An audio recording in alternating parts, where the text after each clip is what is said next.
Hello everyone, welcome to Teach Tech Commerce. मेरा नाम है हशमित कौर एंड मैं हूं आपकी इकोनॉमिक्स एजुकेटर। सो आज की इस वीडियो में हम क्या पढ़ेंगे? आज की इस वीडियो में हम पढ़ेंगे चैप्टर 3 जिसका नाम क्या है? Liberalisation, privatisation and globalisation and appraisal. As you all know कि प्रीवियस वीडियो में हम इस चैप्टर को स्टार्ट कर चुके हैं जिसमें हमने पढ़ा था कि जो इकोनॉमिक रिफॉर्म्स हमारी कंट्री में आए थे उसके क्या कारण थे। ठीक है, एंड आज का टॉपिक क्या है? आज का टॉपिक है the new economic policy. The new economic policy क्या थी, कौन कौन सी थी, उसके बारे में हम इस वीडियो में पढ़ने वाले हैं। ठीक है, तो आपको क्या करना है, एंड तक हमारे साथ बने रहना है क्योंकि हम क्या कर रहे हैं, सीक्वेंस में चल रहे हैं। ठीक है, तो सबसे पहले हमें क्या देके रखा है? The new economic policy NEP was announced in July 1991। New economic policy जो है वो कब आई थी? जुलाई 1991 में आई थी। ठीक है, it consisted of wide range of economic reforms, जिसमें बहुत सारे रिफॉर्म्स थे। मतलब बोला जा रहा है न्यू इकोनॉमिक पॉलिसी आई कब थी? जुलाई 1991 में। एंड न्यू इकोनॉमिक पॉलिसी में काफी सारे इकोनॉमिक रिफॉर्म्स थे। The main aim of the policy was to create more competitive environment in the economy and remove the barriers to entry and growth of firms. बोला जा रहा है जो new economic policy है उसका मेन एम क्या था? मेन एम था कि जो हमारी कंट्री है, हमारी जो इंडियन इकोनॉमी है, उसमें कॉम्पिटिटिव इन्वायरमेंट आ पाए, मतलब ज्यादा से ज्यादा कंपटीशन हो। क्योंकि ज्यादा से ज्यादा कंपटीशन होगा तो जो भी इंडस्ट्रीज है, जो भी ऑर्गेनाइजेशंस है, जो भी बिजनेस है हमारी कंट्री में, वो अपने आइडियाज को और इनोवेटिव करने की कोशिश करेंगे एंड और अच्छे से अपना काम करेंगे। ठीक है, आपने देखा होगा आपके स्कूल में भी, अगर आपकी क्लास की बात करी जाए, स्पेसिफिक क्लास की, अगर आप टॉपर हो, आपको अपने मार्क्स से मतलब रहता है एंड आप सोचते हो कि मैं हमेशा क्लास में टॉप करूं। एंड आपकी तरह अगर पहले तो 2 ही टॉपर थे, एक आप थे और आपके साथ का, मान लीजिए हम एग्जांपल दे लेते हैं राहुल। एक का नाम है अमन जो कि आप हो एंड दूसरा है राहुल। ठीक है, तो आप क्या करोगे? ज्यादा कंपटीशन नहीं करोगे। आपको ये पता है कि हम मेरी क्लास में सिर्फ एक ही, मेरे अलावा सिर्फ एक ही टॉपर है, तो आप उस हिसाब से तैयारी करोगे। लेकिन अगर आपको पता होगा कि आपकी क्लास में 10 टॉपर्स हैं तो आपको क्या करना पड़ेगा? और अच्छे से तैयारी करनी पड़ेगी। आप क्या करोगे? आप सिर्फ हार्ड वर्क नहीं करोगे, आप स्मार्ट वर्क करने लग जाओगे, स्मार्ट स्टडी करने लग जाओगे ताकि आप टॉप कर पाओ क्लास में। ऐसे ही हम अगर मार्केट की बात करें ना, तो जितने ज्यादा कॉम्पिटिटर्स होंगे तो जो बिजनेस ऑनर्स रहते हैं वो अपने दिमाग को और अच्छे से यूज करते हैं और नई नई चीजें लाने की कोशिश करते हैं ताकि जो कस्टमर है वो उनका प्रोडक्ट खरीदे। ठीक है, क्लियर हुआ? सो बेसिकली जो न्यू इकोनॉमिक पॉलिसी लाई गई थी वो इसलिए लाई गई थी कि जो हमारा इकोनॉमी है, हमारी इंडियन इकोनॉमी है, उसमें कॉम्पिटिटिव इन्वायरमेंट बन पाए। एंड जो भी फर्म्स के लिए रेस्ट्रिक्शंस लगाए हैं गवर्नमेंट ने उनकी एंट्री के लिए, कि प्राइवेट अगर सेक्टर कुछ भी खोलना चाहता है, जो प्राइवेट लोग हैं, जो आम आदमी है, अगर कुछ भी बिजनेस खोलना चाहते हैं तो पहले वो गवर्नमेंट से अप्रूवल लेंगे या गवर्नमेंट से लाइसेंस लेंगे। या ये भी बोला था कि अगर उनको एक्सपैंड भी करना है, लाइसेंस लेके उन्होंने बना तो दिया, कुछ सालों बाद उनका अच्छा चल रहा है काम और उनको एक्सपैंड करना है तो अगेन उनको फिर से अप्रूवल लेना पड़ेगा गवर्नमेंट से। तो ये सब चीजें जो गवर्नमेंट ने लगाई थी वो न्यू इकोनॉमिक पॉलिसी में उन्होंने क्या कर दी? कम कर दी। ठीक है, हटाई दी, समझिए। ठीक है, देन उसके बाद the new economic policy can be broadly classified into 2 kinds of measures.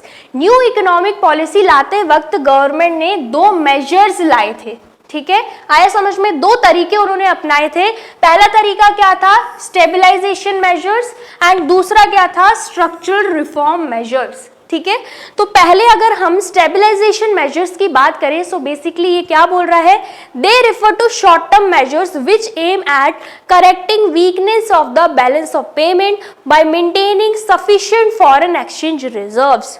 तो बोला जा रहा है जो न्यू इकोनॉमिक पॉलिसी लाई गई थी ना, उसके अंतर्गत गवर्नमेंट ने 2 तरीके निकाले थे जिस वजह से हमारी इकोनॉमी को इम्प्रूव किया जाए।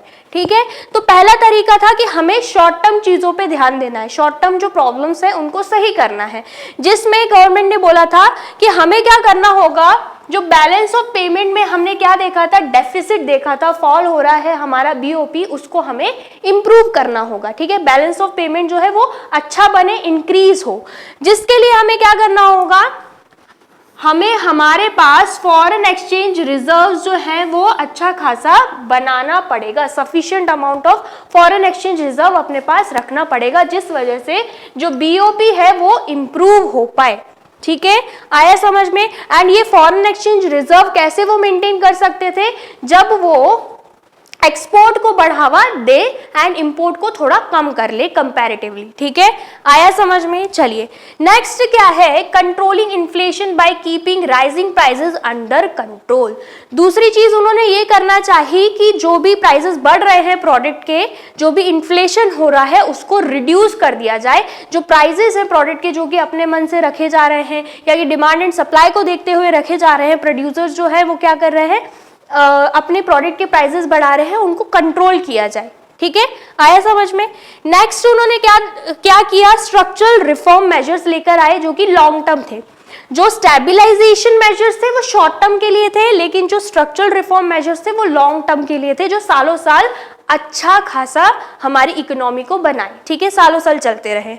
They refer to long-term measures which aim at improving the efficiency of the economy। ठीक है, ये क्या थे, ये लॉन्ग टर्म मेजर्स थे जो कि हमारी इकोनॉमी की एफिशिएंसी को बढ़ाने के लिए लिए गए थे। ठीक है, increasing international competitiveness by removing the rigidities in various segment of the Indian economy। And दूसरी क्या चीज करी हमारी गवर्नमेंट ने, उन्होंने इंटरनेशनल कॉम्पिटिटिवनेस को बढ़ाना चाहा। मतलब अगर बाहर के कोई भी लोग हमारी कंट्री में कोई बिजनेस बनाना चाहता है, बिजनेस क्रिएट करना चाहता है, कोई भी ऑर्गेनाइजेशन खोलना चाहता है तो वो खोल सकता है। इससे क्या होगा, इससे इंटरनेशनल कॉम्पिटिटिवनेस बढ़ेगा, जिस वजह से हमारी कंट्री के जो लोग हैं, जो भी बिजनेस के ऑनर्स है, वो सोचेंगे अब तो बाहर का मार्केट भी यहाँ पर आ गया है, बाहर के लोग नई नई टेक्नोलॉजी लेकर आ रहे हैं, तो हमें कुछ और अच्छा सोचना पड़ेगा ताकि उनके प्रोडक्ट्स ना बिके और हमारे प्रोडक्ट्स बिके। एंड ये सभी चीजें क्यों करी जा रही थी, ताकि जो इंडियन इकोनॉमी है वो इंप्रूव हो पाए। ठीक है, आया समझ में। इन दोनों का मतलब क्या है, न्यू इकोनॉमिक रिफॉर्म्स के अंतर्गत दो चीजें करी गई, पहले तो शॉर्ट टर्म मेजर्स लेकर आए गए एंड लॉन्ग टर्म मेजर्स लेकर आए गए। ठीक है, शॉर्ट टर्म मेजर्स को हम स्टेबलाइजेशन मेजर्स बोलते हैं, लॉन्ग टर्म मेजर्स को हम स्ट्रक्चरल रिफॉर्म मेजर्स बोलते हैं। ठीक है, आया समझ में। चलिए नेक्स्ट क्या है, main policies of new economic policy. New economic policy के तीन मेन पॉलिसीज थी। सबसे पहले liberalisation, second one is privatisation and the third one is globalisation. ठीक है, जिसके बारे में हम ऑलरेडी पढ़ चुके हैं लेकिन फिर से रिवाइज करेंगे। पहला क्या है, लिबरलाइजेशन, जिसमें बोला जा रहा है refers to removal of entry and growth restriction on the private sector. Again बोला जा रहा है जो भी गवर्नमेंट ने प्राइवेट सेक्टर पे रोक टोक लगाई गई थी, रेस्ट्रिक्शंस लगाई थी, उनको रिमूव कर देना। क्या किया था गवर्नमेंट ने, उन्होंने बोला था कि जो प्राइवेट सेक्टर वाले हैं, अगर उनको कोई भी ऑर्गेनाइजेशन खोलना है या ऑलरेडी खुले हुए ऑर्गेनाइजेशन को एक्सपेंड करना है, उनको पहले अप्रूवल गवर्नमेंट का लेना पड़ेगा। तो ये चीज उन्होंने क्या कर दी, रिमूव कर दी लिबरलाइजेशन में। ठीक है, नेक्स्ट फिर आ जाता है प्राइवेटाइजेशन में, जिसमें बोला जा रहा था कि जो पब्लिक सेक्टर एंटरप्राइजेस है उनको प्राइवेट सेक्टर एंटरप्राइजेस में आप कन्वर्ट कर दीजिए, आप शेयर्स बेच के कन्वर्ट कीजिए या फिर अपनी जो ऑर्गेनाइजेशन हो उसको पूरे तरीके से प्राइवेट लोगों के हाथों में दे दीजिए। ठीक है, नेक्स्ट फिर है ग्लोबलाइजेशन, जिसमें बोला जा रहा था refers to integrating the national economy with world economy. जो हमारी कंट्री की नेशनल इकोनॉमी है उसको पूरी कंट्रीज की इकोनॉमी के साथ जोड़ दीजिए। मतलब जो भी ट्रेड बैरियर्स लगे हुए हैं ना, कि आप बाहर वाली कंट्री के साथ सिर्फ इतना ही इंपोर्ट एक्सपोर्ट कर सकते हो, ये सब चीजें आप हटा दो। ठीक है, आप पूरे वर्ल्ड के साथ ट्रेड कर सकते हो, जिसको हम बोलते हैं ग्लोबलाइजेशन। ठीक है, क्लियर हुआ। चलिए देन आज की इस वीडियो में हम सिर्फ और सिर्फ किसके बारे में पढ़ेंगे, लिबरलाइजेशन के बारे में पढ़ेंगे। ठीक है, बोला जा रहा है prior to 1991 there were numerous government restrictions in India in the areas of licensing, import and export, trade, dealings in foreign exchange etcetera. बोला जा रहा है अगर हम 1991 से पहले की बात करें ना, तो हमारी गवर्नमेंट ने बहुत सारे रेस्ट्रिक्शंस लगाए हुए थे। किस चीज में, सबसे पहले तो लाइसेंसिंग, ठीक है, लाइसेंस में, इंपोर्ट एंड एक्सपोर्ट, ट्रेड में, देन उसके बाद जो फॉरेन एक्सचेंज में डील्स होती थी, ठीक है, उस पर भी बहुत सारे रेस्ट्रिक्शन हमारी गवर्नमेंट ने लगाए थे। कब लगाए थे, 1991 से पहले की बात हो रही है। ठीक है, प्रायर टू मतलब पहले। ठीक है, In July 1991, a package of economic reforms was announced, which marked the beginning of process of liberalization in India. बोला जा रहा है जुलाई 1991 में बहुत सारे इकोनॉमिक रिफॉर्म्स को अनाउंस किया गया, जिसकी स्टार्टिंग कहां से हुई? लिबरलाइजेशन से हुई। ठीक है, क्लियर हुआ? अब ये लिबरलाइजेशन क्या है वो हम देख लेते हैं। Liberalization means removal of entry and growth restriction on the private sector. Same बात है, जो भी प्राइवेट सेक्टर पे एंट्री एंड ग्रोथ को लेके, एक्सपेंशन को लेकर रेस्ट्रिक्शंस लगाए गए थे, उसको रिमूव करने को ही क्या बोला जाता है? लिबरलाइजेशन। ठीक है, क्लियर हुआ? Liberalisation involves deregulation, reduction of government control and greater autonomy, freedom of private investment to make the economy more competitive. हमारी इंडियन इकोनॉमी को और कॉम्पिटिटिव बनाने के लिए जो प्राइवेट सेक्टर के लोग हैं, आम लोग हैं, अपना खुद का बिजनेस क्रिएट करते हैं, अपने बिजनेस को क्या करते हैं? एक्सपैंड करते हैं, जिस वजह से उनको फ्रीडम मिलती है कि उनको गवर्नमेंट से अब कोई अप्रूवल लेने की जरूरत नहीं है, लाइसेंस लेने की जरूरत नहीं है, जिस वजह से उनको क्या मिलती है? फ्रीडम, ऑटोनॉमी मिलती है। इसी को हम क्या बोलते हैं? इसी को हम बोलते हैं लिबरलाइजेशन। मतलब अब गवर्नमेंट का जो इन्वॉल्वमेंट है वो रिड्यूस हो चुका है। ठीक है, अब फ्रीडम किसके हाथों में है? प्राइवेट सेक्टर के हाथों में है। ठीक है, उसी को हम क्या बोलते हैं? Liberalisation. Under this process, business is given free hand and is allowed to run on commercial lines. मतलब पूरे तरीके से जो प्राइवेट सेक्टर के लोग हैं उनको आज़ाद कर दिया गया, आप अपने तरीके से काम कर सकते हो, कोई भी परमिशन लेने की ज़रूरत नहीं है। ठीक है, The purpose of liberalization was to unlock the economic potential of the country by encouraging private sector and multinational corporations to invest and expand. बोला क्या जा रहा है सॉरी बोला क्या जा रहा है कि लिबरलाइजेशन का क्या पर्पस था? कि जो हमारी कंट्री का पोटेंशियल है वो पता चल पाए। एंड वो कैसे पता चलेगा?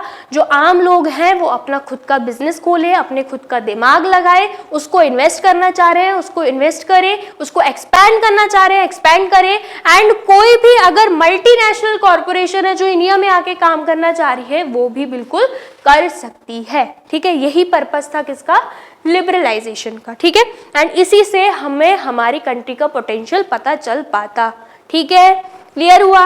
नेक्स्ट रीजन क्या है? To introduce much more competitive economy and create incentives for increasing efficiency of operations. Again same point है कि गवर्नमेंट चाहती थी हमारी जो कंट्री है उसमें क्या आए? कंपटीशन आए। वो कैसे आ सकता? पहले तो आम लोग खुद का बिजनेस खोलें एंड बाहर के लोग यहाँ पर आकर काम करें, जिस वजह से आम लोग भी सोचेंगे कि हमें कुछ और अच्छा करना चाहिए ताकि उनके प्रोडक्ट्स ना बिके, हमारे बिके। इससे क्या होगा? हमारी कंट्री का ही डेवलपमेंट होगा, उनके पोटेंशियल के बारे में पता चलेगा, उनकी एफिशिएंसी इंक्रीज होगी। ठीक है, क्लियर हुआ? चलिए नेक्स्ट क्या है? The economic reforms taken by the government under liberalisation include the following. बोला जा रहा है कि लिबरलाइजेशन के तहत भी गवर्नमेंट ने कुछ इकोनॉमिक रिफॉर्म्स अनाउंस किए थे। एंड वो क्या क्या है? सबसे पहले इंडस्ट्रियल सेक्टर में क्या क्या रिफॉर्म्स आए, उसके बाद फिनेंशियल सेक्टर में क्या क्या रिफॉर्म्स आए, उसके बाद फॉरेन एक्सचेंज में क्या क्या रिफॉर्म्स आए, उसके बाद ट्रेड एंड इन्वेस्टमेंट में क्या क्या पॉलिसी लेकर आई, उसके बाद टैक्स में क्या रिफॉर्म्स लाई गवर्नमेंट ने। ये सभी चीजें किसमें आ जाती हैं? Under liberalisation. ठीक है, आया समझ में? अब इनके बारे में जो डिटेल है वो हम पढ़ेंगे नेक्स्ट वीडियो में, क्योंकि ये वीडियो हो जाएगी लेंदी। इनका पूरा डिटेल मैं आपको नेक्स्ट वीडियो में पढ़ाऊंगी। एंड वो आप कैसे देख सकते हो? जब आप इस चैनल को सब्सक्राइब कर दो। एंड अगर ये वीडियो अच्छी लगी है, फटाफट से वीडियो को लाइक कर दीजिए, कॉमेंट कर दीजिए एंड शेयर कर दीजिए अपने दोस्तों के साथ, भाई बहनों के साथ, क्लासमेट्स के साथ, फेलोमेट्स के साथ। अब मिलते हैं हम नेक्स्ट लेक्चर में। Till then take care, bye bye.